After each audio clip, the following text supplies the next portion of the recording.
I can safely say that in almost 26 years of life, I have never seen a professional baseball player take BP in jeans until Brad Miller did that. I guess he lost a bet with Nate Lowe, and those are actually Nate Lowe's jeans. So kind of weird, but I thought it was funny. What's going on, everyone? It's Fuzzy. Welcome back to yet another MLB recap. We have a lot to talk about today. Mike Trout, I mean, is he the greatest player in the history of baseball? Anthony Rizzo might have had the luckiest 3-home run game ever, and Chris Bassitt, the brand new starting pitcher for the Mets, went off on Major League Baseball and said that they are being shady yet again with their bad baseball. So if this is your first time on the channel, we do this every single day, so don't be afraid to hit subscribe. And also, if you're going to any baseball games or concerts anytime soon, use code Fuzzy on SeatGeek to save yourself 20 bucks off your entire order. All right, let's talk about the walk-offs from yesterday. This was the Max Kepler show through 4 innings. Kepler was going up against the Tigers. He doubles in Kyle Garlick and then does his best golf impression, somehow able to use his 9-iron to belt a 2-run shot, and good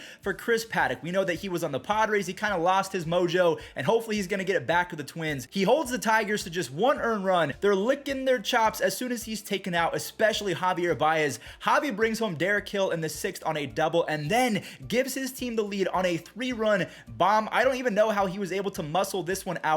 Soto, the closer, not Juan Soto, this is Gregory Soto. He gets in some trouble and he gets Miguel Sano to line out to, oh my god, Robbie Grossman misses it. So a pickle from hell turns into a botched throw from Eric Haas, the catcher, and one of the wackiest walk-offs I've ever seen in my entire life ensues as the Twins come away with a 5-4 victory, and they're the only team in that division above 500. So you can thank the Tigers for that. The second and final walk-off from yesterday, we have the Jays and the Red Sox. George Springer was huge in this game. He got started with a little RBI singy in the 3rd inning, and look at Bradley Zimmer fly. I do not miss Bradley Zimmer at all in the batter's box, but he plays a beautiful outfield and he has a rocket for an arm, so he is going to be just a gazelle out there. And real quick, I want to show off Santiago, another RBI for my man, but the story is Kevin Gausman, who was absolutely electric again. In 6 innings, he had 9 strikeouts, and on the year, he has 32 strikeouts and 0 free passes, 0 walks. He has been fantastic. Toronto ruins any chance of giving Kevin a W because the bullpen turned into a just a big pile of you know what. They got bullied for 4 runs in the 8th, losing the lead, so Toronto heads into the 9th down by 3. Santiago Espinal delivers again, and George Springer clutches up with a 423-foot missile off of Jake Diekman. A lot of people were shocked. Probably not, because Jake Diekman was really good in his first outing and has been horrible since then, at least in my opinion. Ramel Tapia, his sac fly wins it in the 10th inning, as Boston Red Sox fans, they were not happy on Twitter after taking that L. The Brewers and the Pirates, as well as the Yankees and the Orioles, we're going to talk about these games back-to-back because they were both 12-8 and one of their hitters went off. The Mitch Keller experience got even more confusing because he was great in the last start, so we thought maybe it was going to build momentum. Nope, he got absolutely lit up by Willy Adames. His 2-run home run and then 2-run double in the 5th break it open. Brandon Woodruff, who is usually very sturdy, he wasn't much better. He allows the Pirates to actually make a comeback and take the lead after Kevin Newman has a 2-run single in the 5th. Then the top of the 6th happened when Tyrone Taylor kickstarts a 6-run inning capped off by, you guessed it, Willy Adames. His 2nd home run of the day gives him 7 RBIs. The Brewers end up scoring a whopping 12 runs, and they are now 4-0 on the season already against their division rivals, the Pirates. But honestly, they haven't really been rivals for quite some time because the Pirates are not good. So the Brewers improved to 11-7. Moving on to the Yankees and the Orioles, this game was all over the place, so let's just dive into it. Anthony Rizzo, his 3-run shot into the New York sky must have hyped up a Joey Gallo because he goes yard as well. Our friend hit his first home run of the year. The Italians can do no wrong. Rizzo hits a home run, Gallo hits a home run, and then Rizzo does it again. He is now leading MLB with 7 home runs, but he's not done. Give it a second. Luis Severino had a no-hitter through 5, but that went away, and also the shutout was wiped out after a few swings. Anthony Santander goes the other way for a 3-run ding-dong, and then it was a 6-4 ball game after Urias singles to right field. Stanton gets one back, and look at Glaber. He secures another big-time moment, a base-clearing 3 RBI triple, which was huge because the Orioles stormed back again. So the Yankees were only up by 2 going into the 8th, and then the birthday boy got one, Aaron Judge. He turned 30 years old. He now has 4 home runs on the year. Rizzo has double that amount. He just barely gets this one to squeak out in right field. He now has 8 home runs. That would have been a home run in 1 1 out of 30 ballparks, so he is lucky to be in New York. But honestly, I think it's a good thing because every time that Anthony Rizzo hits a home run, $5,000 is donated to a children's charity for cancer. So hit as many home, go for 80, Anthony. Do it. So Vladimir Guerrero Jr. as well as Anthony Rizzo are the first two guys to have a 3 home run game in 2022. Let me know in the comment section down below your predictions. Who is the third member of that club going to be? Let's talk about the other New York team. This is where Chris Bassitt really went off on Major League Baseball. Jeff McNeil doubles and gets in scoring position for McCann, and James has been scorching hot as of late. If you can hit one over the head of Bader, you earned a base hit. Starling Marte does his job. He singles in McCann for their starting pitcher, Chris Bassitt, and this might be the dark horse best trade of the offseason. Another quality start, 6 shutout innings, 6 strikeouts, and 2 base hits. Then things got a little bit heated in the 8th, and rightfully so because Pete Alonso got hit up and in again. Far too many Mets hitters have been getting hit on the shoulder area, pretty much towards the helmet, so you got to try and find a way, Major League Baseball, to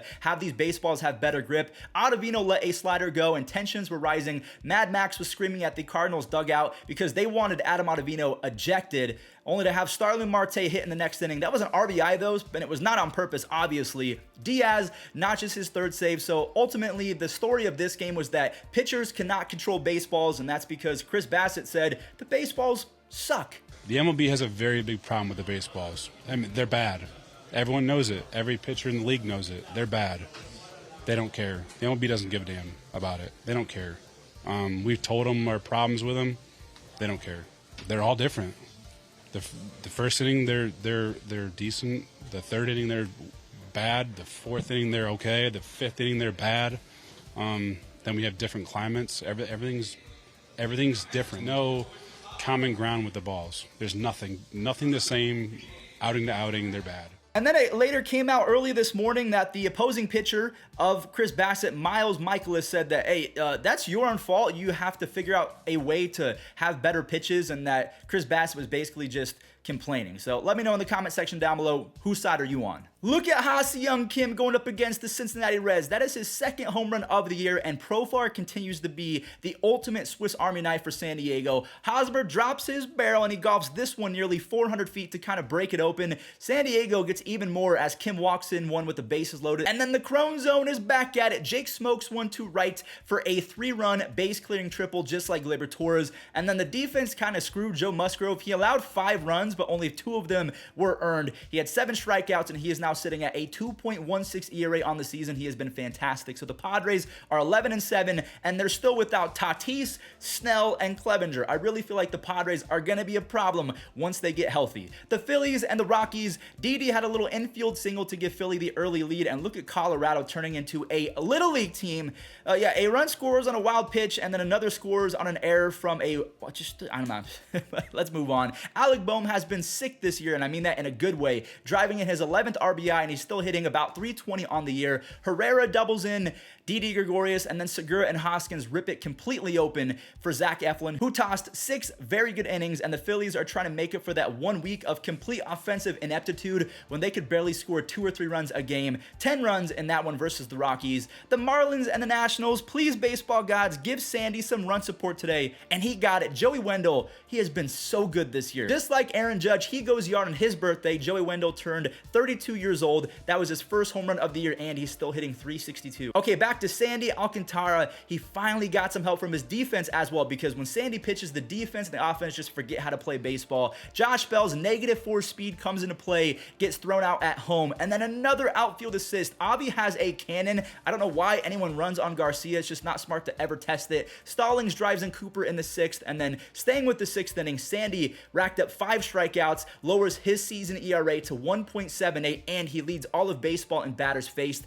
Anthony Bender comes in for an easy 9th inning for his 3rd save, and the Marlins, they win 5-2 over the Nationals. I don't really have anything good to say about the Nationals recently. The Braves and the Cubs, Duvall puts Atlanta up early on a sac fly, and it just so happens that the Cubs grab a run off the bat of Ian Happ, 10 RBIs, and he's hitting .333. The dude has been a monster since the second half of 21. Travis Demerit was Superman yesterday. I almost said Dimitri, but it's definitely Demerit. A sliding catch early and then launches one for a fan. He promised a woman in the stands in the front row that he was going to hit a home run, and he did it. Ozzie Albies singles to center field, and it gets past Hermosillo to make it a 3-run ball game. But Michael Hermosillo makes up for it later. We'll talk about that in just a second, because right now Max Fried is slicing and dicing. 0 walks, 4 strikeouts in 6 innings. Only gave up 1 single earned run. And remember what I said? Look at this grab from Michael Hermosillo. He robs Travis d'Arnaud of an easy double and then barrels into the wall. The Atlanta bullpen was greedy, and they did not allow a single hit. Jansen strikes out 2 in his 5th save of the year. The Diamondbacks and the Dodgers, we started off with the bases juice for Will Smith, and for the final time of 2022, I'm going to make this joke. He slaps this one. He clears him on a double to deep right, and then Lux rushes himself on this one. So Gonzolin's start was kind of ruined by poor defense. Arizona gets 2, and then a third off the bat of Pavin Smith. The Diamondbacks bullpen was nails from there. They held LA scoreless into the 8th inning, where the freight train showed up. David Peralta gets all of this one, sending this one nearly 440 feet. And Melanson, he gets 3 outs on 7 pitches. That's his 3rd save of the year. The Giants and the A's, I watched the first inning of this game, and man, it looks so pretty. I need to go to a kind of evening game in San Francisco this year. Wilmer Flores said, "Hop on my back, guys. I got this." Not only did he score the game's first run, but he brought home 3 more in the 3rd inning. He has a 134 OPS plus this season and is averaging a nearly 120 OPS plus since the beginning of 2020. That's very good and honestly very surprising. Carlos Rodon was on the bump, so it's pretty much hopeless for the Oakland A's. 9 strikeouts in 6 innings. He has a nearly 15 strikeouts per 9 and I can't believe I'm saying this, a 4.3 hits per 9. So he's striking out 15 hitters per 9 innings and only allowing 4 hits per 9. The guy is disgusting. Slater's off to a blistering start with runners in scoring position. He shows off the pop by going the other way for a 3-run Oppo Taco. The Giants, they're 2nd in team ERA, and they are now at 13-5. The Mariners, they were playing the Rays yesterday, and Seattle said thank you very much, and they score 2 on some poor Rays defense, and then J-Rod shoots one to the gap. That one scores Abraham Toro, and it was too late to close the floodgates. Adam Frazier pours it on. He chops one down the line, and Dylan Moore flies around the bases to score from first base. And for some good measure, Ty France grabs an RBI to tie J-Ram at 20, and then I think he actually grabs the lead with 21 on a sac fly later on. But remember yesterday how I brought up Logan Gilbert was number 2 in ERA? Well, he lowers his ERA to 0.4, 7 strikeouts and nearly 6 shutout innings. And Rene Pinto for the Rays, I just want to talk about this real quick. He ripped his first home run, and then Wander Franco pimps one. Oh my goodness. He's hitting .338 with 7 doubles. That is number 1 in baseball. He has 4 home runs, 12 RBIs, and plays insane defense. But the story is the Mariners. They might be the team to beat in the American League. They are now sitting at 11-6. I mean, some other teams to beat in the AL, we have the Astros and the Angels games back-to-back. Jeremy Pena stays collecting RBIs, but El Bombe wanted one as well. That one came via the home run, and Adolis Garcia has been feasting on Houston for his career. The Astros do grab it back in the 4th and then extend it on a Kyle Tucker blast. That is a sigh of relief for not only himself and Astros fans, but collectors of Kyle Tucker, because he was almost as bad as Joey Gallo over the last week or so. Kyle gets his 3rd RBI later in the 6th, and staying in the 6th inning, Jake Odorizzi throws 6, gives up that 1 earned run on 1 hit, so they both came off 1 swing from Adolis Garcia, or Adolis Garcia. I don't know how to say that. The Angels and the Guardians, another easy game for LA or Anaheim. RBI machine Brandon Marsh scores, on base god Anthony Rendon, and the fish that turned into a goat. Yeah, he did his thing in the 3rd. Trout was hitting .340 with 5 home runs. He then doubles in Ohtani in the 5th. So over his last 50 games, Mike Trout is hitting .340 with 12 doubles, 13 home runs, and an insane .214 OPS plus when the league average is 100. And oh yeah, he has a 1.4 F4 in 14 games. Just stupid. Anthony Rendon helps out his pitcher, and I have to shout out his pitcher, Patrick Sandoval. He was primed to break out after showing some sick stuff in 2021. 7 shutout innings, was very efficient, and at one point set down 13 in a row. Sandoval has not allowed a single earned run this year, so he is number 1 in baseball with a 0 ERA, 20 strikeouts, and 15 scoreless innings. The 1 run that he did allow was unearned, and the Angels look to hand Guardians back-to-back sweeps as Ohtani is on the bump today. And last but not least, the White Sox. Yeah, it's going to be a problem all year in terms terms of their defense. Abreu drops a ball to let Salvi get on. He ends up getting to third base and then scores on a lucky infield single from Bobby Witt Jr. I guess his speed kind of scared Jake Berger, so he rushed it, and they called it a single. The Royals go on to score a few more on some ground outs and honestly boring stuff until singles to right to score Benny Biceps and Whit Merrifield. And look at Daniel Litch. Dude was great. 7 punchies and 6 shutout, only 2 hits allowed. I guess it's overreaction time because the White Sox have now lost their 8th game in a row, so the Guardians have lost 5 in a row. The White Sox have lost 8 in a row, and I repeat, 8 games in a row. Only one team in the AL Central, we brought this up earlier, the Twins, are above 500, and that's because they were gifted a W by the Tigers. So every team in that division should be 500 and below. Who's gonna come out of that? It's a dumpster fire right now, but I feel like they're all just getting the wiggles out and trying to kind of get the dust off their shoulders and just play better baseball. So that does it for today's MLB recap. Enjoy the web gems and also this fun clip. JP Crawford, yeah, he made this dad's day. He was holding a baby and he got a little ball. 3-2 again. And, oh, what a play by Jose Ramirez. He said, you rob one of my guys, I'm going to rob you. Good for Jose. That was all. That's drilled right field. Suzuki going back, and Seiya makes the catch and then bangs into the fence. Fly ball right field. Castellanos going back toward the scoreboard. He jumps and he made the catch. He knows exactly where the fence is. He doesn't jump too late and get stuck on the fence.